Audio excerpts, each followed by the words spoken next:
આ છે રમા એકાદશી પર સંક્ષિપ્ત માહિતી. તો આ વાત છે રમા એકાદશીની. દિવાળી પહેલા આસો વદ 11 આવતી આ એક ખાસ હિન્દુ તિથિ છે. હા, કેટલાક પંચાંગ મુજબ કાર્તિક કૃષ્ણ પક્ષ એકાદશી.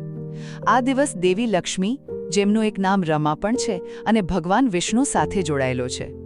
એમ સમજો કે આ ચાતુર્માસ એટલે કે પહેલા ચોમાસાના 4 પવિત્ર મહિનાઓ એના અંતનો અને દિવાળી માટેની આપણી આધ્યાત્મિક તૈયારીઓનો સંકેત છે.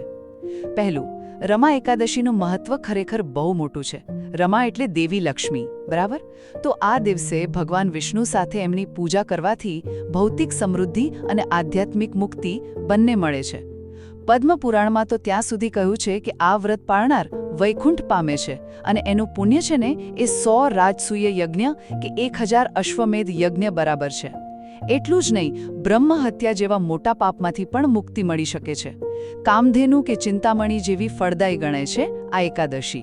બીજું, ચંદ્રભાગા અને શોભનની કથા. આ કથા શ્રદ્ધા કેટલી જરૂરી છે એ બતાવે છે.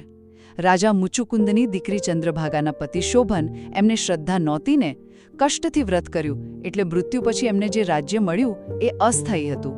પણ પછી ચંદ્રભાગાએ પોતાના પુણ્યથી એ રાજ્યને સ્થાયી બનાવ્યું. મતલબ કે વ્રતમાં શરીરને કષ્ટ આપવા કરતાં શ્રદ્ધા અને નિષ્ઠા વધુ મહત્વના છે. અને હા, આપણું પુણ્ય પ્રિયજનોના કામ પણ આવી શકે છે. અને છેલ્લે, રમા એકાદશી એટલે દિવાળી માટેની એક જાતની આધ્યાત્મિક સાફ સફાઈ. આ ખાલી ઉપવાસ નથી, પણ દશમીથી શરૂ થઈ દ્વાદશીના પારણા સુધી ચાલતી અંદરની શુદ્ધિની પ્રક્રિયા છે. જાણે સ્પિરિચ્યુઅલ બજેટિંગ કરીને પાપને નડતર દૂર કરી લક્ષ્મીજીના સ્વાગત માટે મનને તૈયાર કરવાનું. અને સાથે સાથે પાચન તંત્રને આરામ મળતા શરીરનું ડિટોક્સિફિકેશન પણ થાય છે.